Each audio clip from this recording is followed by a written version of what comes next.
Hello friends, இன்றைக்கி நம்ம என்ன பார்க்க போகிறோம் அப்படின்னு பார்த்தீங்க அப்படின்னா, மண்டே ஈவினிங்க்கான ஒரு விலாக் தான். மண்டே ஈவினிங் பார்த்தீங்க அப்படின்னா, நம்ம ஊரில் வந்து சந்தை போடுவாங்க. ஸோ அந்த சந்தையிலேருந்து வாங்கிட்டு வந்த காய்கறிகள், ஸோ அது ப்ளஸ் மார்னிங் நம்ம வந்து என்ன ப்ரிப்பரேஷன் பண்ணுறோம் அப்படிங்கிறத இந்த விலாகில் வந்து பார்க்க போகிறோம். ப்ளஸ் புளிச்சக்கீரை கடையல் வந்து ரொம்ப ஈஸியாக வந்து எப்படி செய்கிறதுன்றது இப்போ இந்த விலாகில் வந்து கவர் பண்ணியிருக்கேன், பாருங்கள்.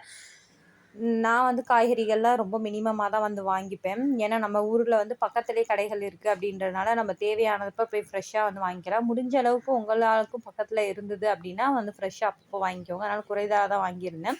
ஸோ புளிச்சக்கீரை வாங்கிட்டு வந்தேன். ஸோ மார்னிங்க்கு தேவை அப்படிங்கிறதுனால இப்போயே வந்து அதை உதுத்து எடுத்து வச்சுட்டோம் அப்படின்னா ஈஸியாக இருக்கும். ஸோ புளிச்சக்கீரை கடையலுக்கு வந்து சின்ன வெங்காயம் போட்டோம் அப்படின்னா டேஸ்ட் நல்லாயிருக்கும். ஸோ அதையுமே வந்து உரித்து எடுத்து வச்சுக்கிட்டேன்.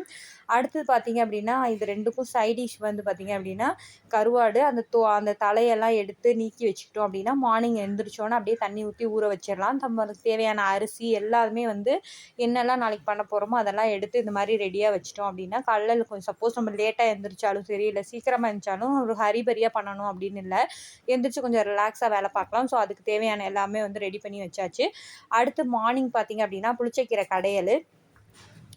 கடையல் வந்து ரொம்ப ஈஸி. ஒரு குக்கரில் ஒரு 10லேருந்து 15 சின்ன வெங்காயம், ஒரு ஒரு 2, 3 பல் பூண்டு, ஒரு பெரிய தக்காளி, உரப்புக்கு பார்த்தீங்க அப்படின்னா பச்சை மிளகா, ஒரு 4, 5 பச்சை மிளகா, ஒரு சின்ன சைஸ் புளி, தேவையான அளவு உப்பு, ஒரு ஒரு 1/4 கப்பு அளவுக்கு தண்ணி ஊற்றி ஒரு 3லேருந்து 4 விசில் விட்டு தேவையான உப்பு எல்லாம் போட்டு ஒரு 4லேருந்து 3 விசில் விட்டு எடுத்துக்க வேண்டியதுதான்.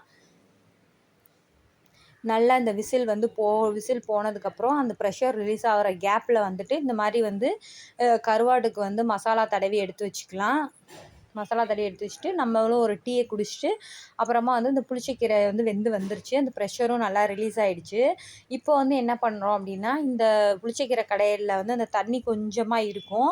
அதை வந்து நல்லா வந்து வடிகட்டி எடுத்துக்கிட்டு இந்த புளிச்சக்கீரையை வந்து நல்லா கடைஞ்சி எடுத்துக்கலாம். புளிச்சக்கீரையை நல்லா கடைஞ்சி எடுத்துட்டு அதில் கடைஞ்சதுக்கப்புறம் இந்த எக்ஸஸாக நம்ம வடிகட்டினோம் இல்லையா, அந்த தண்ணியை அதிலே வந்து ஊற்றிடலாம். இதை வந்து மிக்சிலேயும் வேணாலும் அடிச்சுக்கலாம். அது வந்து ரொம்ப ஒரு மாதிரி எப்படி சொல்கிறது, பேஸ்ட்டு மாதிரி இருக்கும். இது மாதிரி கடைஞ்சோம் அப்படின்னா அது கொஞ்சம் நல்லாயிருக்கும். ஒரு சிலருக்கு பிடிக்காது. ஸோ அதனால் நான் வந்து கடைஞ்சே எடுத்துக்கிறேன். உங்களுக்கு எப்படியோ அது மாதிரி எடுத்துக்கோங்க. நம்ம கடைஞ்சதுக்கப்புறம் நம்மள்ட்ட இருக்க அந்த தண்ணியையும் ஊற்றி இந்த ஸ்டேஜில் வந்து உப்பு காரமெல்லாம் பார்த்துட்டு நம்ம தாளிப்பு போடுவோம். நார்மலான தாளிப்பு தான். கடுகு, கருவேப்பிலை, வரமிளகா. ஸோ சப்போஸ் இதில் ஏதாவது கம்மியாக இருந்தது அப்படின்னா தாளிப்பில் வந்து நம்ம வந்து வரமிளகா கொஞ்சம் அதிகமாக வந்து சேர்த்துக்கலாம். கடுகு நல்லா பொரிஞ்சு வந்ததுக்கப்புறம் வரமிளகா சேர்த்து லைட்டாக ஒரு வதக்கிட்டு அதுக்கப்புறம் நம்ம கடைஞ்சி வச்சுருக்க புளிச்சக்கீரையை இதில் ஊற்றி நமக்கு தேவையான அளவு தண்ணியையும் இதில் வந்து ஊற்றிக்கலாம். ஊற்றி ஒரு கொதி வந்தோடனே நம்ம வந்து இறக்கிடலாம்.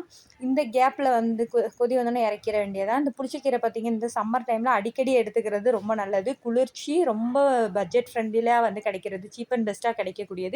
நமக்கு வந்து ஈஸியாகவும் நம்ம சமைக்கிறதுக்கும் ரொம்ப ஈஸியாக இருக்கும். ஸோ கண்டிப்பாக வந்து ட்ரை பண்ணுங்கள். அதுக்கு சைட் டிஷ் வந்து இந்த மாதிரி கருவாடு பண்ணினோம் அப்படின்னா நல்லாயிருக்கும்.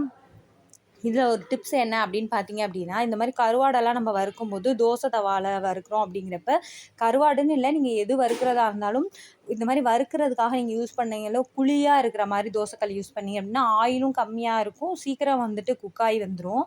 அப்படியே சைடில் வந்துட்டு ரைஸும் வந்து வடிச்சிட்டு அன்றைக்கி தேவையான பாத்திரத்தையும் வந்து விளக்கியாச்சு.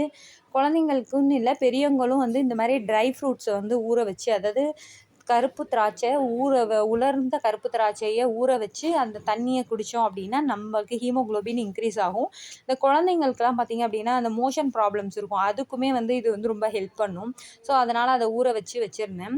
அடுத்தது பார்த்திங்க அப்படின்னா, குழந்தைங்களுக்கு வந்துட்டு இந்த மாதிரி நட்ஸ் எல்லாம் சேர்த்து நம்ம வந்து பாலில் வந்து ப்ரிப்பரேஷன் பண்ணி வச்சுருப்போம். அதாவது ட்ரை ரோஸ்ட் பண்ணி பொடியாகவும் பண்ணி வச்சுக்கலாம். இல்லை அப்படின்னா ஃப்ரெஷ்ஷாக அன்னன்னைக்கு இந்த மாதிரி வந்து ஊற வச்சு அரைச்சி ஒரு மில்க் ஷேக் மாதிரி வந்து கொடுக்கலாம். அதோட பனானா வேறு எதுவும் பிடிச்சிருந்ததுன்னா ஃப்ரூட்ஸ் போட்டு நம்ம பனானா மில்க் ஷேக் மாதிரியும் கொடுக்கலாம். ரொம்பவே ஹெல்தி. நம்ம அந்த டயட் பிளான்லலாம் இருக்கோம் அப்படின்னா இதெல்லாம் வந்து எடுத்துக்கலாம். ரொம்ப நமக்கு எனர்ஜெட்டிக்காகவும் இருக்கும், நமக்கு டயட்டுக்கும் நம்மள ஹெல்ப்ஃபுல்லாக இருக்கும்.